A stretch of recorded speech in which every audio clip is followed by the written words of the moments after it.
주시는 말씀은 사사기 2장 11절에서 15절까지 말씀입니다. 사사기 2장 11절에서 15절 제가 읽겠습니다.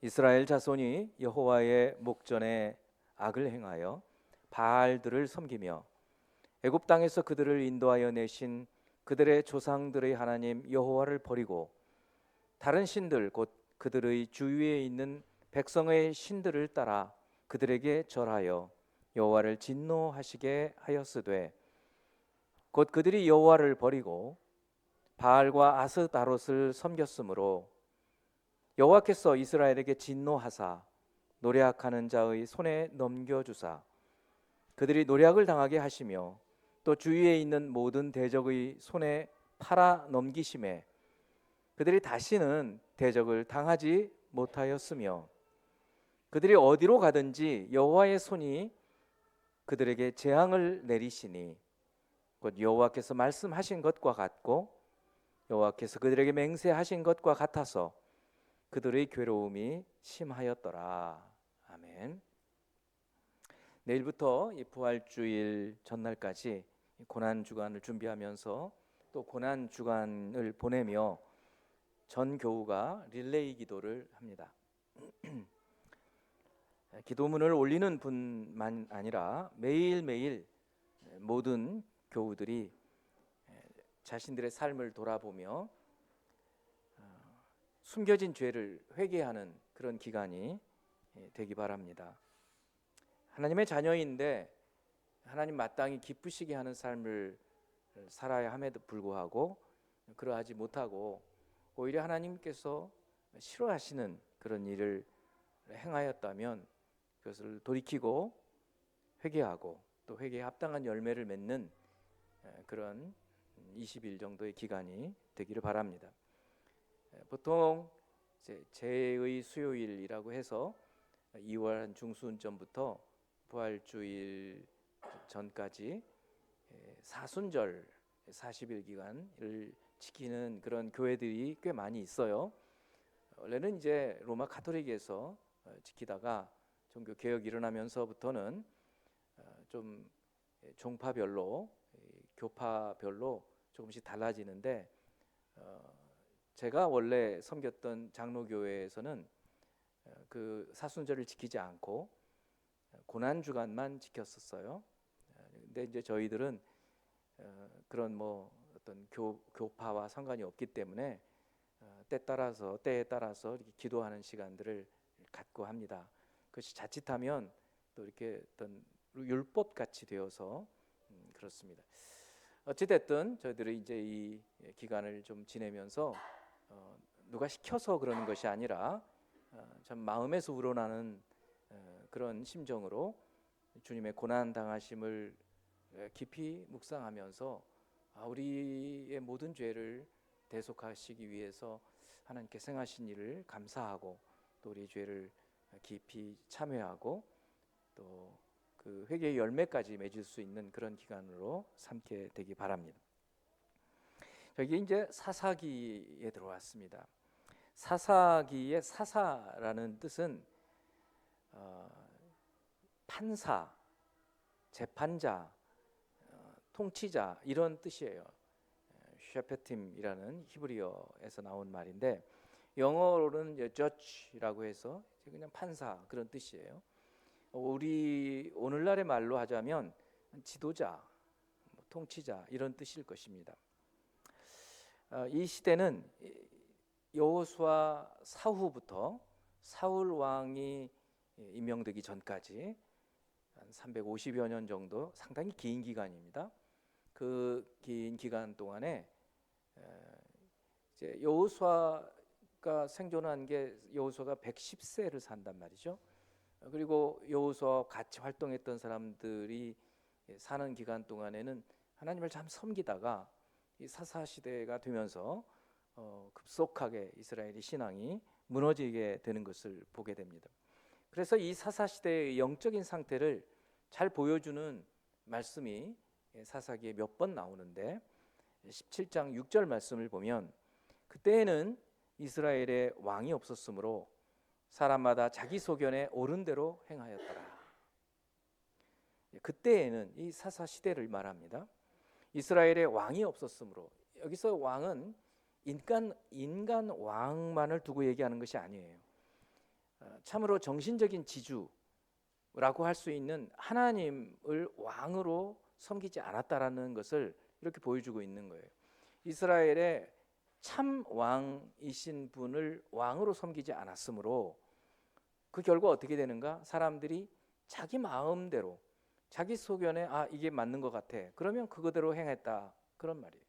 그러다 보니까 하나님 말씀에 완전히 멀어져 버린 그런 모습을 사사기 17장에서 마지막 21장까지 보면 아주 적나라하게 나와 있습니다. 오늘 지금 살고 있는 우리도 제가 예수 믿지 않고 20대 초반까지 살았었던 그때를 좀 생각해 보면 기준이 없었어요. 삶의 기준. 그래서 다수 의견이 진리처럼 보였던 그런 삶을 살다가 하나님의 진리의 말씀을 알고 참 하나님을 알게 되면서 그분이 내 삶의 모든 기준이 되는 거예요. 그 기준대로 다 살지 못한다 하더라도 바른 기준이 있다는 것은 너무나 참 귀한 일인 것이에요. 그런데 지금 사사시대 이스라엘 백성들은 참 기준이 되시는 그 하나님, 그리고 그분을 말씀을 저버리고 살아간다, 그런 얘기입니다. 그렇게 왜 이렇게 급속하게 무너졌을까? 여호수아 시대의, 모세와 여호수아 시대의 그 위대한 하나님의 이적들을 경험한 지 얼마 되지 않아서 여호수아서가 끝나자마자 바로 사사기 들어오면서 왜 이런 일이 벌어졌을까? 그거를 알려주는 이 사사시대의 황폐화된 영적 상태를 보여주는 구절이 있어요. 2장 7절에서 10절입니다. 백성이 여호수아가 사는 날 동안과 여호수아 뒤에 생존한 장로들, 곧 여호와께서 이스라엘을 위하여 행하신 모든 큰 일을 본 자들이 사는 날 동안에 여호와를 섬겼더라. 그러니까 그들이 죽은 후에 뭔가 변화가 있었다는 것을 암시해 주고 있죠. 여호와의 종 눈의 아들 여호수아가 110세의 죽음에 무리가 그의 기업의 경내 에브라임 산지 가스산 북쪽 딥낫 헤레스에 장사하였고, 여호수아는 에브라임 지파였거든요. 그래서 에브라임 지파의 땅에 정착을 했고 거기에 매장이 되는 거예요. 10절입니다. 자, 그리고 그 세대의 사람도 다 그 조상들에게로 돌아갔고, 여호수아 세대의 사람들 다 죽었어요. 그 후에 일어난 다른 세대는 오늘 설교 본문으로 제목으로 잡았어요. 그 후에 일어난 다른 세대. 우리가 다음 세대라는 말을 많이 써요. 그런데 여기서는 다른 세대라고 얘기했어요. 무엇과 달랐을까요? 그 전의 세대와 모세의 세대, 여호수아의 세대와 다른 세대가 일어났다라는 거예요. 근데 이들은 여호와를 알지 못하며 여호와께서 이스라엘을 위하여 행하신 일도 알지 못하였더라. 영적 거장이었던 모세와 여호수아가 죽은 후에, 특히 여호수아와 함께 활동했던 사람들, 장로들이 죽은 후에 이스라엘 백성들은 하나님께서 이스라엘을 위해서 행하신 큰 일도 같이 잊어버리고 그것을 알지 못했더라는 거예요. 여러분, 어떤 사람들이 하나님을 섬깁니까? 하나님의 은혜를 체험한 사람들이 하나님을 섬기죠. 그렇습니까, 여러분? 맞습니다. 여러분 삶에서 이거는 정말 하나님께서 내 삶에 행하신 놀랍고 크고 놀라운 일이다라는 경험을 하신 분들은 하나님을 떠나지 않고 하나님을 잘 섬깁니다. 그렇지 않은 사람들은 어떤 일이 생기면 하나님을 떠나기도 하죠. 그래서 여호수아와 함께 활동했던 사람들이 세상을 떠난 후에 10절 말씀, 그 세대 사람도 다 그 조상들에게 돌아갔고 그 후에 일어난 다른 세대는 여호와를 알지 못하며 여호와께서 이스라엘을 위하여 행하신 일도 알지 못하였더라. 이것이 사사 시대의 영적인 지형도예요. 하나님을 알지 못하고 하나님께서 행하신 일도 알지 못해요. 우리의 영적 상태는 어떻습니까? 여러분들의 영적 상태는 어떤지 한번 생각해 볼 필요가 있습니다. 지난 주일에 코이노니아 시간에 마침 오늘 대표 기도자도 언급을 했는데, 이 남선교회 회원들이 그 생터 일도학교를 자체적으로 공부하는 모습을 보며 감동이 됐어요. 그래서 그날 모인 청년들한테 나눔을 제가 그날 하고 있었거든요. 청년들과 함께. 그래서 우리도 청년들도 한번, 청년들 소수가 생터 일도학교를 공부를 했는데 이거는 꼭 공부를 해야 되는 거다. 다수가 좀 공부를 해야 되겠다. 그래서 이제 다음 주일 오늘부터 그 공부를 하자. 이렇게 제가 권유를 반강제적으로 했어요. 여러분 기도 부탁드립니다. 그날 참석했던 두 분이 안 나왔어요. 우연이겠죠. 그러나 나머지 또 둘하고도 할 것입니다. 왜냐?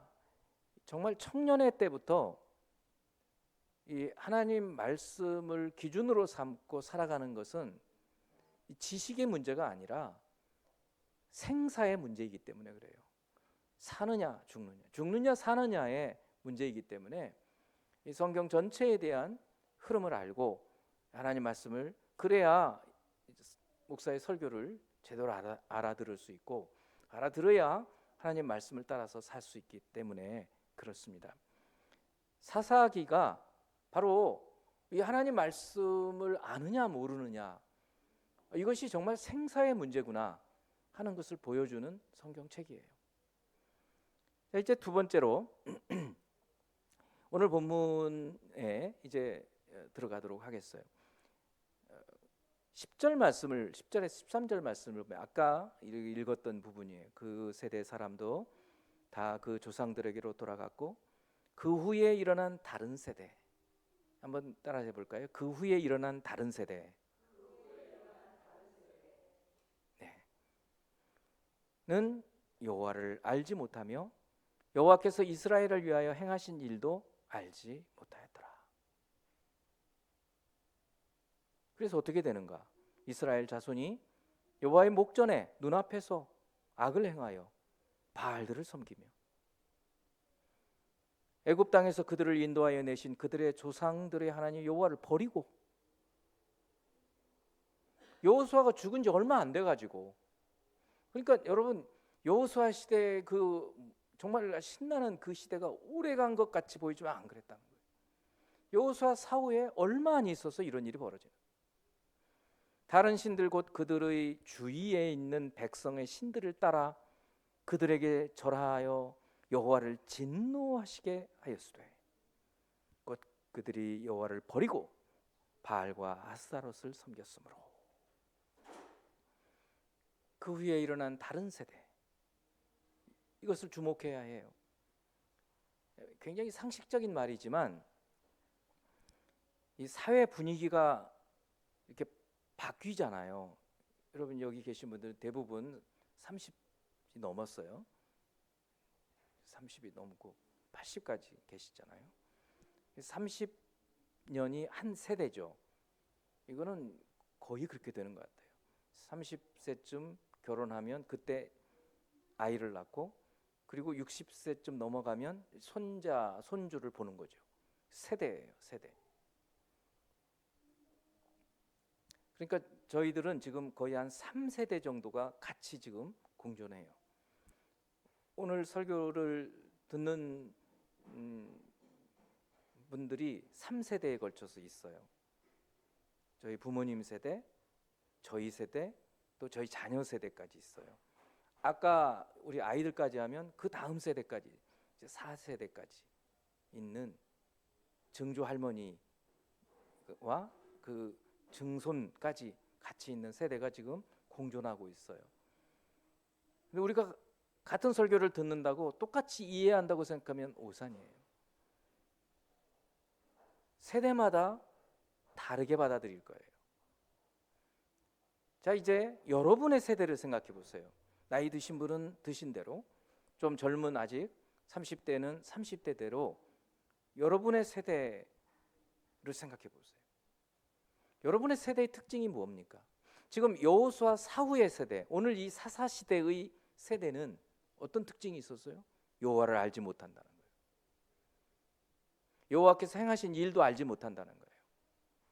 그러면 당연히 여호와를 알려는 갈망도 없어요. 그런 세대예요. 여러분 세대는 어떻습니까? 지금 젊은 우리 생명의 교회에서는 아까 이남선 교회 얘기를 했어요. 여호와를 알려고 하는 갈망이 있는 세대예요. 그러니까 함께 공부하는 거예요. 소망이 있죠. 그런데 여러분들이 이제 결혼한 분들이 이제 자녀들이 다 있잖아요. 여러분의 다음 세대들은 어떨 것 같으세요? 그 후에 일어난 다른 세대, 이 다음 세대라고 쓰지 않았고 다른 세대라고 썼어요. 달랐어요. 세대가 달라요. 요즘 MZ 세대라고 그러잖아요. 저희들과 많이 달라요. 같이 생각하면 안 되죠. 지금 일어나고 있는 세대, 이 세대들이 하나님을 알기를 갈망할까? 하나님을 알까? 하나님께서 행하신 일을 알까? 저희 부모들이, 그리고 우리 교사들이, 우리 교회가 지금 다음 세대들을 잘 가르치려고 지금 저렇게 하고 있지만, 오늘 말씀을 보면서 이 사사 시대를 보면서 다시 한번 경각심을 갖고, 우리가 보통 열심으로 해서는 안 되겠다, 이런 각성을 해야 할 줄로 압니다. 성경은 바로 이 세대가 악을 행했다고 얘기를 해요. 11절 말씀이에요.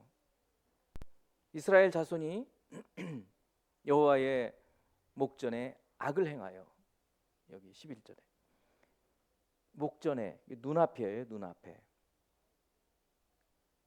왜 눈앞이라고 썼을까요? 지금 이스라엘 가나안 땅은 하나님의 약속의 땅이고 새초부터 새말까지 영원토록 하나님의 눈이 그곳을 지켜보신다고 말씀하시거든요. 그 눈앞에서 악을 행한다. 우리 성경은 그냥 악이라고 얘기를 했어요.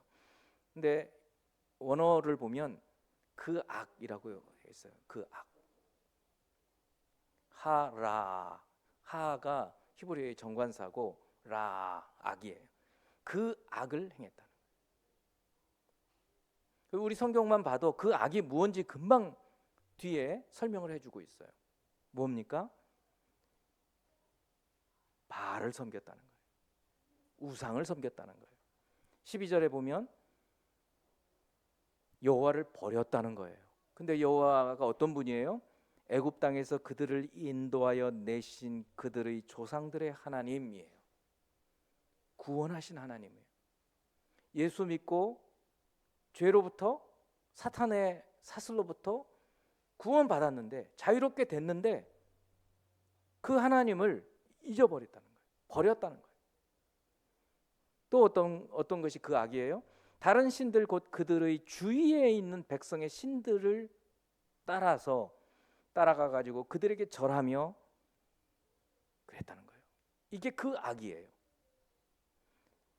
여러분, 사랑은 크게 예수님께서도 말씀하시죠. 두 가지 사랑 얘기하시죠. 하나님 사랑, 이웃 사랑. 십계명도 그렇게 되어 있죠. 하나님 사랑, 이웃 사랑. 근데 악도 악을 행하는 것도 두 악이 있는 거예요. 하나님께 악을 행하는 것, 그리고 사람들에게 악을 행하는 것. 사사기 전체는요, 21장 전체는 넓게 보면 무엇을 보여주고 있느냐면, 하나님께 악을 행하면 반드시 사람에게 악을 행하게 되어 있다. 하나님께 행하는 악행은 사람에게 행하는 악행을 선행한다. 이걸 보여줘요. 더 구체적으로 영적으로 간음하면 육체적인 간음이 뒤따라온다. 프랜시스 셰퍼라는 분이 그렇게 얘기했어요. 영적 간음은 육체적 간음을 선행한다. 먼저 온다는 거예요. 먼저. 그러니까 하나님께 악을 행하면 그것이 곧바로 조금 지나면 사람들한테 악을 행하는 거예요. 그거를 사사기 전체가 넓게 보면 보여준다는 거예요. 그 지금 서두거든요. 2장이잖아요. 이 앞부분에서 하나님께 악을 행하는 모습을 보여주는데 그 악의 구체적인 모습은 우상을 숭배하는 거예요. 눈에 보이는 우상만이 우상이 아닙니다. 골로새서 3장 5절 말씀, 그러므로 땅에 있는 지체를 죽이라. 이건 신약이잖아요. 곧 음란과 부정과 사욕과 악한 정욕과 탐심이니, 탐심은 우상 숭배니라. 탐욕은 더 막 가지려고 하는 것은 우상 숭배라는 거예요. 이런 생각 우리 잘 안 해보지 않습니까? 근데 오늘날에 이 신약 시대의 우상 숭배는 탐욕이에요. 탐욕. 이것이 너무 과해요. 여러분, 욕심, 탐욕의 반대는 욕심을 가지지 않는 것이 아니라 그럼 뭘까요? 만족이에요. 주신 것을 족한 줄로 여기는 거예요. 그러니까 여러분, 나 탐욕을 버려야지. 그거는 불교에서는 하는 거예요. 기독교에서는 그게 아니에요. 만족하는 거예요. 주신 것을 만족하는 거예요. 항상. 그렇지 않은 사람은요, 늘 부족하고 늘 탐욕스러운 거예요. 그러니까 반대로 얘기하면 그것이 뭐라고요? 우상 숭배라는 거예요. 그걸 때려 부셔야 해요. 우상을 타파해야 합니다. 예수님께서도 우상 숭배에 대한 얘기를 하셔요. 마태복음 6장 24절을 보면 한 사람이 두 주인을 섬기지 못한다는 거예요. 주인, 왕. 혹 이를 미워하고, 둘이 비등비등해요. 우리 삶에서 두 존재가 내 마음을 빼앗아가요. 그만큼 두 존재가 너무 귀해요. 소중해요. 그러면 둘 다가 주인이 될 수 없다는 거예요. 혹 A를 좋아하면 B가 밑으로 처지고 B를 좋아하면 A가 밑으로 처진다는 거예요. 혹 이를 미워하고 저를 사랑하거나 혹 이를 중히 여기고 저를 경히 여김이라. 그러면 주님이 정말 오늘날 우리들의 모습을 정확히 보여주시는 거예요. 너희가 하나님과 재물을 겸하여 섬기지 못하느니라. 그러니까 재물이 하나님 같은 힘을 가졌어요. 재물을 만몬이라고도 해요. 만몬은 마귀라는 뜻이에요. 어떻게 재물이 마귀가 됩니까? 평소에 그렇지 않죠. 그런데 만일에 재물이 우리 마음을 지배해버리고 재물이 하나님보다 높은 자리에 올라가 버리면 그거는 만몬이 되는 거예요. 돈이 우상이 돼버리는 거예요.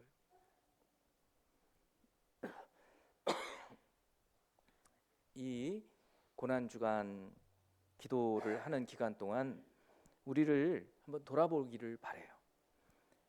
하나님보다 더 귀하게 생각하는 것이 내 삶에 있는가? 내 생명도 마찬가지예요. 하나님보다 더 소중하게 여기는 것, 더 값진 것으로 생각하는 것이 있다면 그것이 우상이에요. 하나님 백성에게 그것은 그 악이에요. 여호수아 다음 세대들이 행했던 그 악과 같은 거예요. 어떤 것이든지 하나님보다 위에가 있으면 그것은 우상이 되어버린다는 거예요. 왜 그렇게 하나님께서는 우상을 싫어하실까? 하나님 질투하시는 하나님이라는 말까지 쓰시면서, 왜냐하면 하나님이 우리를 그렇게 만드셨기 때문에 그래요. 우리 머리를 지배하는 것이 하나님이 아니면 우리는 그때부터 무너지기 시작해요. 타락하기 시작하는 거예요. 진리 아닌 것을 진리로 삼아서 그때부터 우리의 인생이 파괴가 되기 시작하는 거예요. 우리 잘 이해를 못해요. 근데 그 여러분 의미를 생각하면서 이게 하나님 말씀이 진리라는 것을 생각하고 진짜 그런가? 계속 묵상해 보세요. 왜 나 외에 다른 신을 두지 말고 하나님을 다른 신의 어떤 우상으로 만들지 말라고 하셨는지, 이거는 깊은 주님의 진리예요. 여러분, 자녀들이 소중합니다. 얼마나 소중합니까? 그런데 만일 자녀를 하나님보다 소중하게 여기면 자녀는 우상이 되는 거예요. 자녀가 원하는 것을 하나님께서 원하시는 것보다 더 우선하면 자녀가 우상인 거예요. 자녀가 원한다고 마땅히 하나님께서 하기를 원하시는 것을 안 하면 자녀가 우선이잖아요. 변명할 수가 없어요. 그럴 때는 자녀에게 얘기를 하는 거예요. 너보다 하나님이 우선이야. 사랑하는 사람도 마찬가지예요. 내가 당신을 사랑하지만 하나님 다음으로 사랑합니다. 이런 고백이 우리 그리스도인의 고백이어야 돼요. 우리 생명의 교회 교우들은 이런 정말 참된 사랑의 고백이 있기를 바라요. 내가 당신 사랑하는데 하나님 다음에 사랑한다. 그럴 때 진정으로 사랑할 수 있게 되는 것이죠. 이제 마지막으로는 하나님께서 택하신 사람들이 하나님을 향해서 악을 행할 때 하라, 그 악을 행할 때 어떤 일이 일어나는지, 그 행악의 결과를 봐야 돼요. 이거는 구약에서만 그렇지 않아요. 구약의 기본적인 정신은 신약에서 계속 연결이 되고 있어요. 저는 이걸 굉장히 강조해서 구약 말씀을 할 때 신약을 자꾸 인용을 하고, 신약을 말씀할 때 구약을 인용해서 그 기본적인 하나님은 변치 않는 거예요. 어제나 오늘이나 영원토록 동일하신 하나님. 물론 완성된 부분은 있어요. 자, 오늘 다시 본문으로 돌아갑니다. 이스라엘 자손이 여호와의 목전에 악을 행하여 바알들을 섬기며 애굽 땅에서 그들을 인도하여 내신 그들의 조상들의 하나님 여호와를 버리고 다른 신들 곧 그들의 주위에 있는 백성의 신들을 따라 그들에게 절하여 여호와를 진노하게 하셨다는 거예요. 그러니까 악을 행한 그 결과는, 악을 행하고 나면 어떤 일이 벌어진다고요? 하나님의 진노가 임하는 거예요. 여러분, 우리 잘 이걸 못 느껴요. 그리고 요즘에 하나님의 진노 그러면 그 옛날 얘기 아니야? 아니에요. 요한계시록을 보세요. 하나님의 진노의 포도즙을 막 으깨면 이제 그 포도즙이 막 이렇게 물이 돼서 포도주로 되잖아요. 그거는 피를 상징하는 거예요. 이제 앞으로 그런 날이 오는 거예요. 하나님의 심판의 날이 오는 거예요.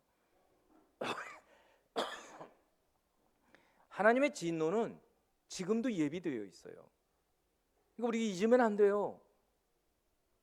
하나님을 기쁘시게 하지 못하고 하나님 싫어하시는 것을 행하면 하나님의 진노는 오늘날에도 임하는 거예요. 행악의 결과는 하나님의 진노예요. 13절입니다. 곧 그들이 여호와를 버리고 바알과 아스타롯을 섬겼으므로 여호와께서 이스라엘 자손에게 진노하사, 진노하시게 되면 어떤 일이 벌어지는지 나오는 거예요. 노략하는 자의 손에 넘겨주는 거예요. 그러니까 대적에게 넘겨준다는 거예요. 그들이 노략을 당하게 하시며, 하나님 택한 백성인데 다 털어가게 하는 거예요. 털어가게, 다 뺏기게. 또 주위에 있는 모든 대적의 손에 팔아 넘기심에 그냥 넘겨버리시는 거예요. 그들이 다시는 대적을 당하지 못하였다는 거예요. 사사기 전반에 걸쳐서 이 얘기가 계속 나오는 거예요. 미디안이 와서 다 뺏어가고, 구스 사람들이 와서 뺏어가고, 또 모압 사람들이 와서 뺏어가고, 암몬 사람들이 와서 뺏어가고, 블레셋 사람들이 와서 뺏어가고, 그때마다 부르짖는 거예요. 하나님 버리고 있다가 그 고난 당하면 주여 부르짖어요. 그럼 하나님 보니까 또 불쌍하셔요. 그러니까 하나님 사사를 일으키시는 거예요. 그들을 손으로 구원해 주시는 거예요. 그 또 잊어버려요. 그럼 하나님 또 사람을 보내는 거예요. 그러면 또 부르짖어요. 그럼 사사를 또 보내셔요. 그럼 평안이 와요. 또 까먹어요. 이 사이클이 계속되는 거예요. 이게 사사기의 내용이에요. 왜 이렇게 됐나? 하나님 말씀, 이 신명기 말씀 어디에서요? 모압 평지에서 가나안 땅 들어오기 직전에 모세가 이스라엘 백성들에게 전해주었던 그 말씀을 갖고 너희가 이 가나안 땅에 들어가기 이 말씀을 따라 살아라. 그런데 그렇게 안 사는 거예요. 하나님도 잊어버리고 하나님께 생하신 그 이적도 잊어버리고, 그러니까 악을 행하니까 하나님 진노하시고, 이 사이클이 계속되는 거예요. 성도 여러분, 우리 그렇게 살면 안 됩니다. 조금 살만하면 신앙이 느슨해져요. 예배도 안 드려요. 자기 힘으로 잘 살게 된 것 같아요. 그럼 하나님 택한 백성이면, 택하지 않았으면 내버려 두실 거예요. 택한 백성이면 내버려 두지 않았어요. 어떻게 하셔요? 징계하시는 거예요. 제가 종종 인용하는 히브리서 12장 5, 6절 말씀이에요. 또 아들들에게 권하는 것 같이 너희에게 권면하신 말씀도 잊었도다. 지금 히브리서는 예수 그리스도를 믿고 교회가 세워졌는데 막 유대인들이 박해를 해요. 로마 사람들도 박해를 해요. 그러니까 막 개종을 하는 일들이 벌어지게 되는 거예요.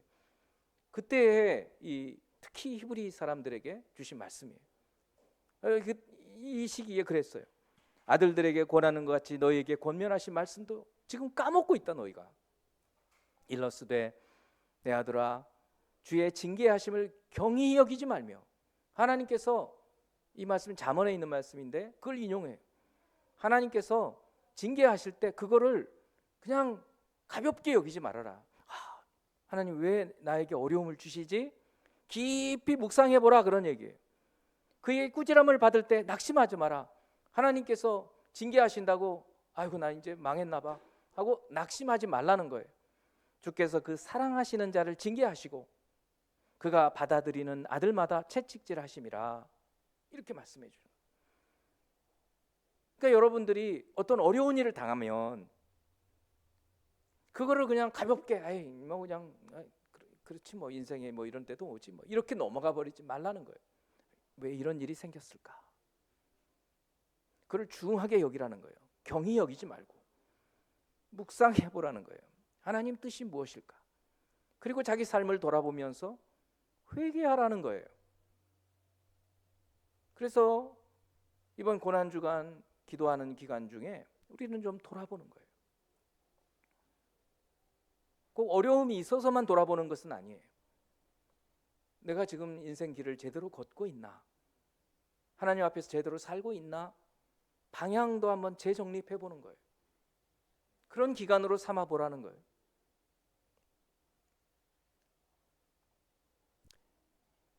자, 오늘 사사기 2장 12절과 14절을 보면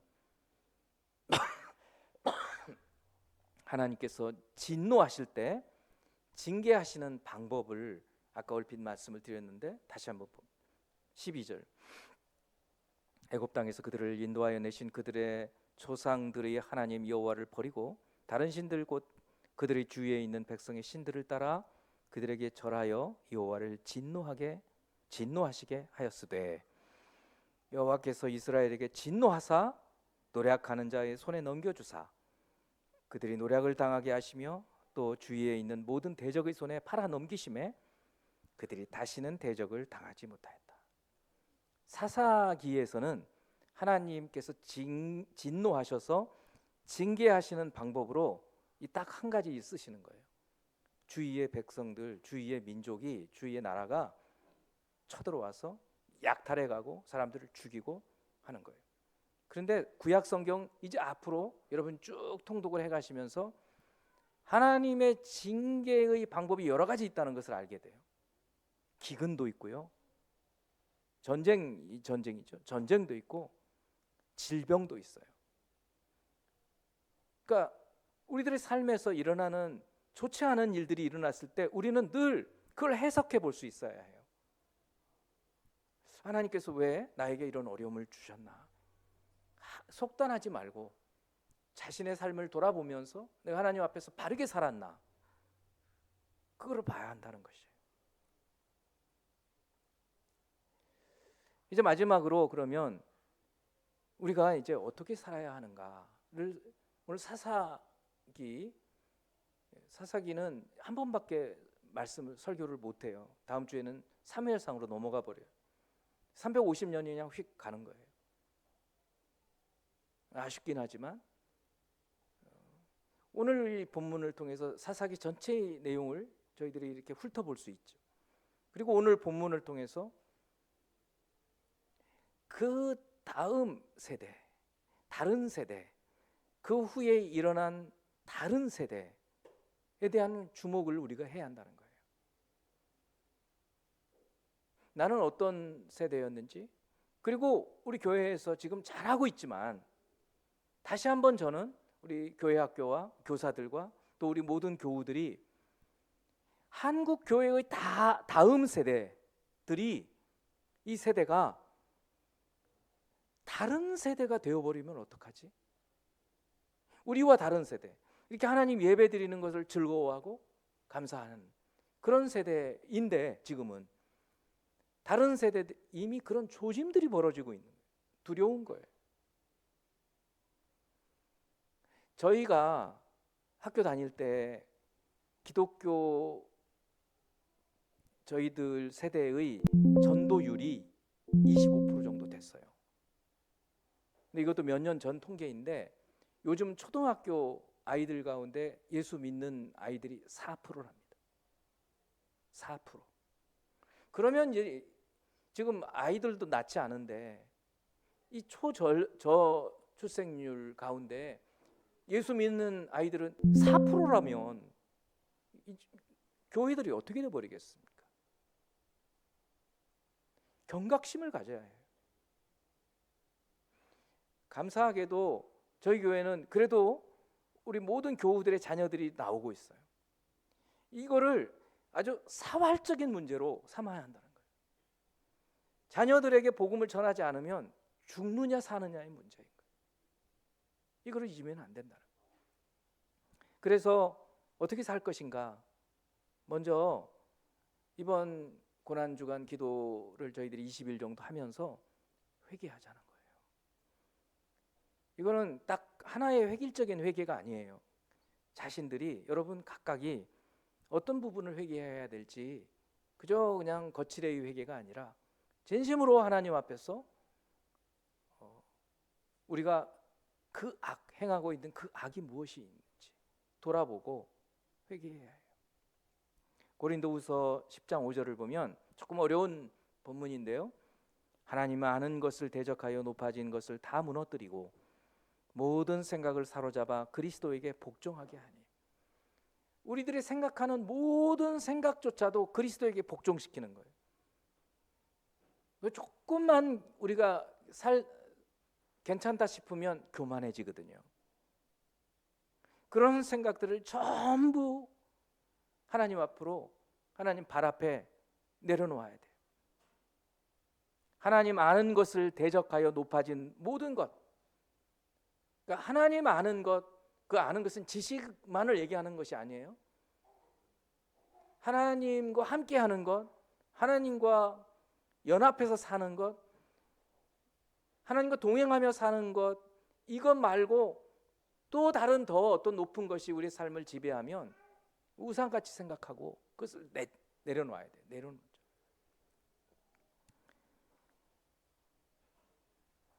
두 번째는 회개에 합당한 열매를 맺자는 거예요. 그러니까 회개는 단순히 그냥 죄를 싫어하고 죄에 대해서 눈물 흘리는 것으로 그치면 안 돼요. 누가복음 3장 8절이나 마태복음 3장 8절 보면 회개에 합당한 열매를 맺으라 그래요. 세례 요한의 설교죠. 회개했으면 삶의 변화가 나타나야 되는 거예요. 삶의 변화가 나타나는 거예요. 진심으로 회개했는지 안 했는지를 우리는 볼 수 있어요. 무엇에서요? 삶에서의 변화가 일어나는 거예요. 그래서 이번에 20일 동안에 우리 기도, 한 사람이 대표 기도문은 올리지만 우리 모두가 다 같은 마음으로 기도하자는 거예요. 이번 기간 동안에 나라의 모습을 보면서, 또 가정의 모습을 보고, 내 개인의 모습을 보고, 그래서 이 사사 시대와 같은 영적인 이 대공황 상태, 황무지 같은 황폐화가 된 상황, 이 한국 교회 조만간 그렇게 될 건데, 우리가 어떻게 하고 어떻게 살아야 할까? 우리 교회에 있는 이 다음 세대들을 어떻게 우리가 양육해 갈까? 지금으로 그냥 만족하지 말자는 거예요. 저는 청년들과 그렇게 할게요. 이 남성교회 너무 훌륭한 거예요. 정말 칭찬해 드리고 싶어요. 자발적으로 같이. 오늘 이제 전도 폭발 2기가 시작이 되는데 어려우실 거예요. 그러나 하나님 의지하면서, 이거 불가능하게 생각되는 건데 하나님께 능치 못하는 일이 어디 있어요? 그 믿음을 가져보자는 거예요. 그래서 마칠 때, 와, 정말 하나님께서 행하셨다. 이게 하나님 행하시는 일을 경험하는 거 아닙니까? 우리 아이들이 이렇게 작은 교회이지만 아이들이 정말 잘 자라는 거예요. 말씀 안에서 너무 뛰어난 아이들로 자라는 거예요. 저 아이들이 초등학교 가고 중학교 들어가는데 막 칭찬을 받는 거예요. 이게 하나님 행하시는 일 아닙니까? 우리가 말씀으로 살고 있지 않습니까?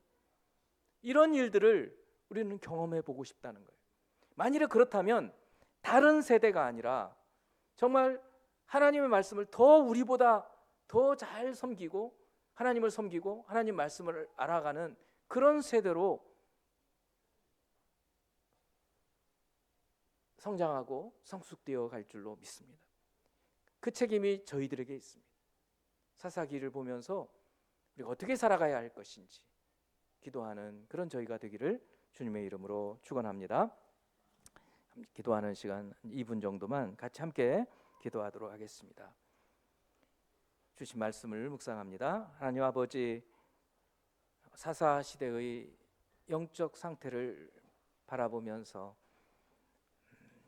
그저 남 이야기가 아니라 바로 우리의 이야기, 한국 교회의 이야기, 우리 가정의 이야기가 아닌지 돌아보기를 원합니다.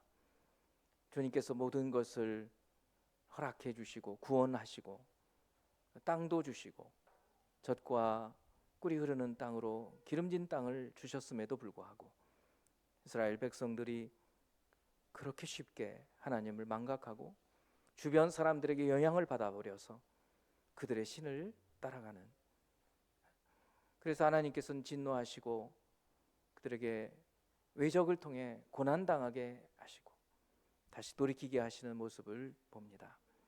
하나님 아버지, 현재의 우리의 상태, 또 이 대한민국 교회의 상태를 돌아보게 하시고 어린아이들의 모습을 돌아보며 저희들이 참회하고 돌이키고, 주님, 저희들이 잘 가르치겠사오니 저희들에게 아이들을 보내주시고 또 저희들이 전심전력하겠사오니 저희들에게 주님 이 어린 영혼들을 가르칠 수 있도록 허락해 주옵소서.